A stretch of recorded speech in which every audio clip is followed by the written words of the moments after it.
Children and young people with special educational needs and disabilities, or temporary injuries, may qualify for extra help and adjustments for exams to make sure that they are not at a disadvantage compared to their peers. These are known as access arrangements. Access arrangements are adjustments for pupils based on evidence of need and the support they would normally receive in the classroom. The exception is temporary injuries or illnesses which might occur just before an exam.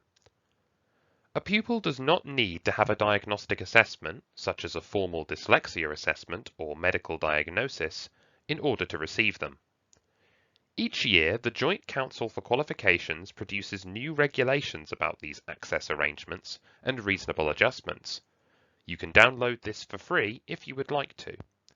This recording draws key points from these regulations. Access arrangements fall into two different categories. Some can be decided by the school or college based on their assessment of a pupil's needs and their normal way of working in class. Other arrangements will need advance approval from the Joint Council for Qualifications, or JCQ, for exams. Each application is looked at individually, and the evidence required will depend on the pupil's needs and the arrangement required. This may involve some testing.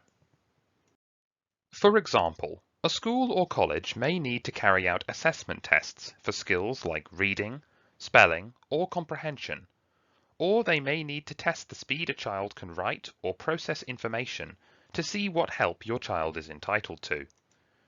Evidence may also be gathered from class teachers or other staff, from other professionals who may be working with the child, and the parents and pupil. A learner may not need, nor be allowed, the same adjustment for all exams or assessments. For example, some pupils may only need adjustments for the exams which require a lot of writing. Some learners may have a variety of needs which may require a range of access arrangements. Some of these arrangements may need some practice, like getting used to giving instructions to a scribe. The Joint Council for Qualifications regulations is clear that learners should be fully involved in any decisions about adjustments or adaptations. Common arrangements granted are for extra time, use of a laptop, a person to read or write for the pupil, or prompt or offer practical assistance, a paper in braille or modified and enlarged for a pupil with a visual impairment, supervised rest breaks, for example with a pupil with high anxiety or who is highly distractible, assessment materials on coloured paper, for example for a pupil with Erlands, a separate room within the centre, for example for a pupil with high anxiety, alternative site arrangements, for example for a pupil to take an exam at their home or at a hospital if a medical condition prevents them from taking the exam in the school or college.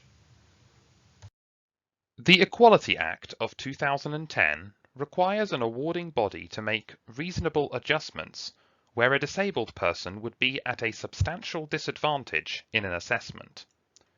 A person is disabled if they have a physical or mental impairment which has a long-term and substantial adverse effect on their ability to carry out normal day-to-day activities. Study and education-related activities are included in the meaning of day-to-day activities.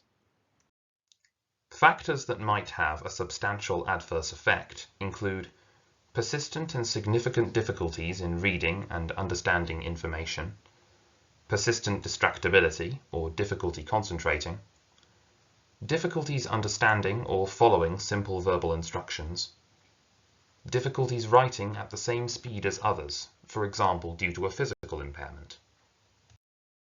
Examples of reasonable adjustments include a pupil with dyslexia is allowed the use of a coloured overlay, a word processor, and is given 25% extra time. A pupil with attention deficit disorder, or ADD, who has persistent difficulty concentrating and has a poor working memory, is allowed supervised rest breaks and the use of a prompter. The prompter may need to physically show where on a page the pupil had been working in order to restart work. Another example might be a pupil with Asperger's and high anxiety being able to take an exam in a separate room. This might be in a small group of pupils with similar needs. A pupil with severe vision impairment has modified enlarged papers and is given 50% extra time. Also, a practical assistant and reader are awarded for any papers which involve complex diagrams and layout. Every pupil with SEND will present in a different way, and the Joint Council for Qualifications guidance states that a reasonable adjustment for a particular person may be unique to that individual and may not be included in the list of available access arrangements.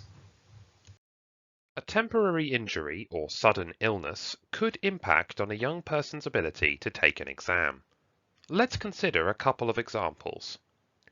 A Year 11 pupil falls off a bike and injures their writing hand just before a GCSE exam and is unable to write or type. The Special Educational Needs Coordinator, or SENCO, processes a temporary application for the use of a scribe.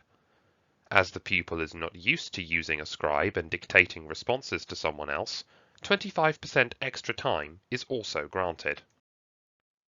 In this next example, a Year 13 student suffers a back injury playing rugby and cannot come to school to sit exams.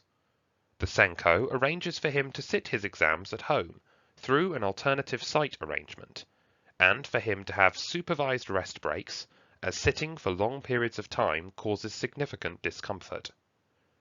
During the exam, the student is in severe pain and the invigilator logs this.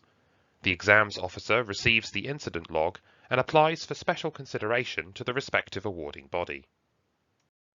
A special consideration is different from an access arrangement. It happens after an exam has taken place. It is an adjustment to a candidate's mark or grade to reflect temporary injury, such as a broken arm, an illness, or another indisposition which the pupil was suffering from at the time of the examination or assessment. If you think that your child may need extra help, the first step is to speak to the class teacher and SENCO.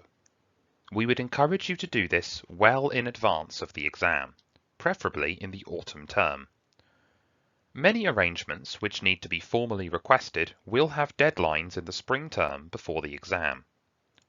You might like to prepare bullet point notes of what your child finds most difficult, and which you think may put them at a substantial disadvantage in an exam. You may have some additional evidence from professionals like reports from a speech and language therapist or physiotherapist, which can be shared with the school or college. There is more information about inclusion for pupils with SEND on our SENDIAS website in Suffolk, including videos explaining how disabled pupils and those with medical conditions are supported in school. This video was made by Suffolk SENDIAS, but every county will have an impartial and confidential SEND information, advice and support service.